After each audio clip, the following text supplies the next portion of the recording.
Okay, here we go. Here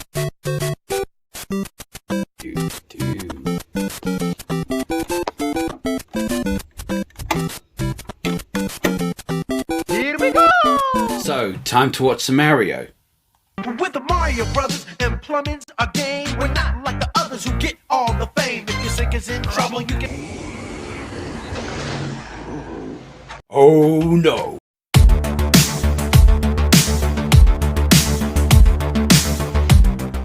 Hello and welcome to another video here at Movie Mash, and today we're going to talk about the Super Mario Bros. Movie. Now, before I carry on, please hit the subscribe button just there. Go on, give us some love.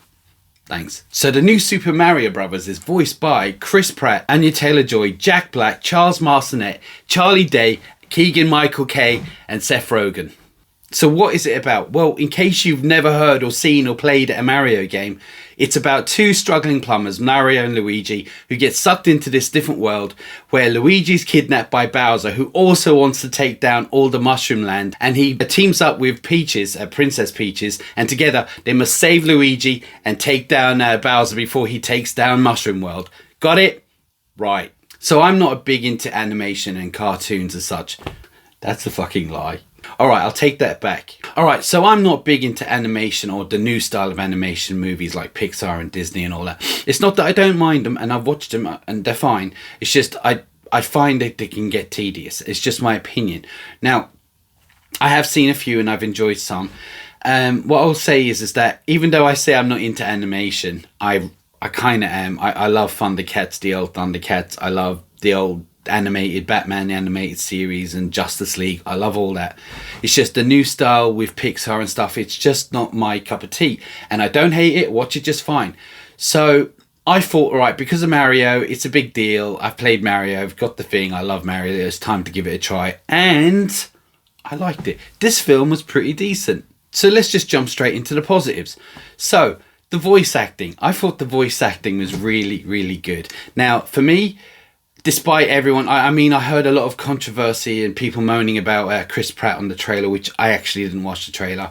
But for me, he was actually fit really well. I liked him. And they gave reasons why he sounds the way he does over in the game, which was pretty... You didn't need to, but they did, and it was good. But for me, my favourite character, or my voice, it's Jack Black. Look, Jack Black, as we know, he has a standout voice anyway. But when him playing Bowser, there was some laugh out loud moments for me anyway. I thought he was great. They were all really good. I think Anya Taylor-Johnson, she was really good. All really good.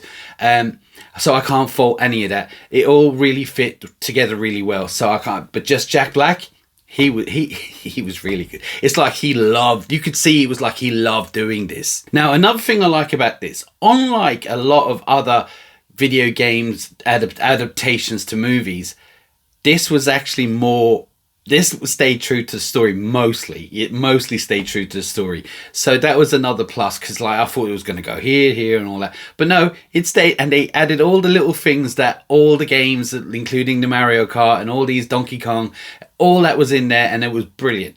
As I've said, I've watched the movie a week or so later than it when it was released, and it was just because I didn't have time. But the thing is that it's just, I've heard a lot of negativity about this film, and it ain't all that and ain't all this.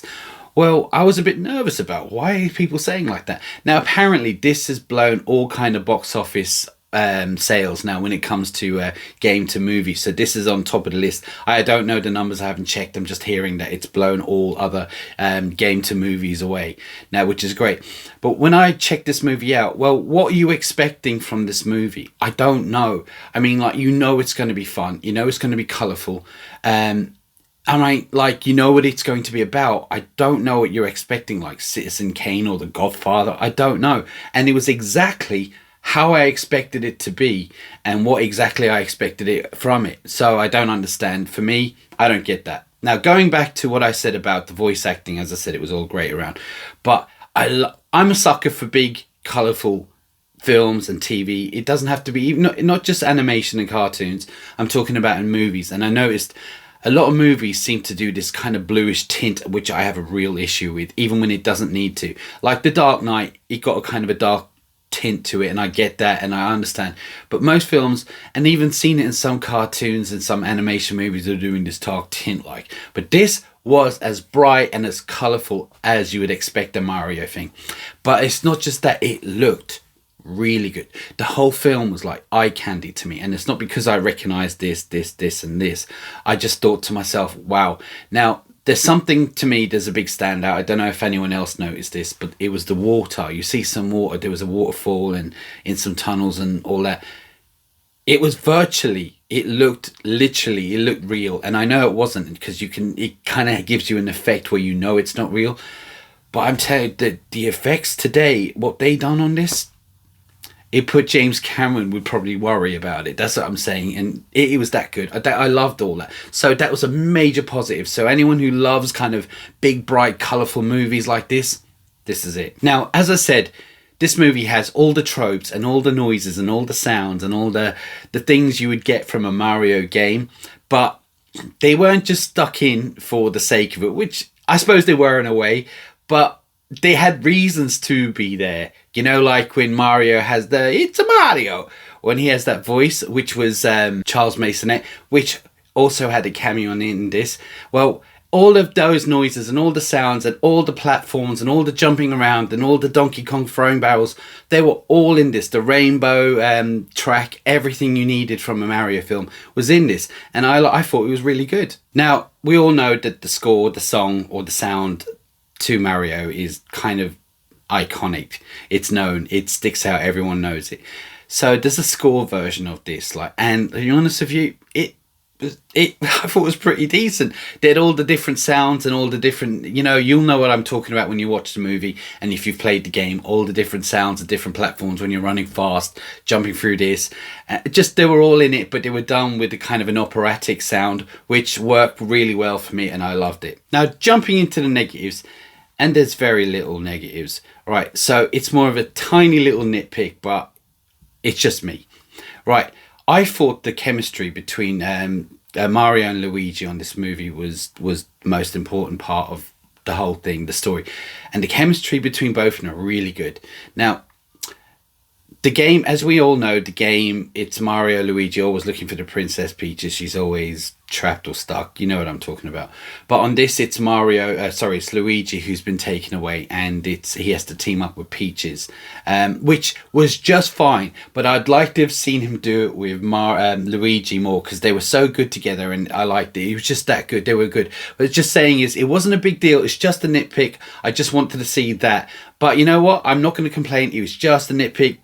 In fact, scrap what I said. That's how I really enjoyed it. Now, as I said, for someone who doesn't like kind of animation today, like Pixar and Disney and all that stuff, I really enjoyed it. Now, it ain't no standout like Shrek, but it's definitely a fun time.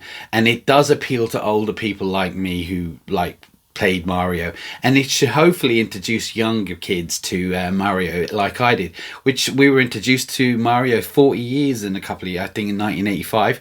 So 40 years this guy's been around, and hopefully the younger generation is going to get into this now, which will be great. And let's hopefully in another 40 years, if I'm around, then he'll still going. But overall, this is really a fun time. If you have kids and you want to take them to see something bright, colourful that you will enjoy too, even if you haven't played the Mario game, check it out. Now, have you played the old Mario games? Do you have the Mario games? Do you still have them like me? Did you hate them? Were you more of a Sonic fan? Did you like the movie? Did you hate it? Are you going to see it? Did your kids love it? Let me know all of that in the comments below. Like and subscribe as normal. But for now, and until next time.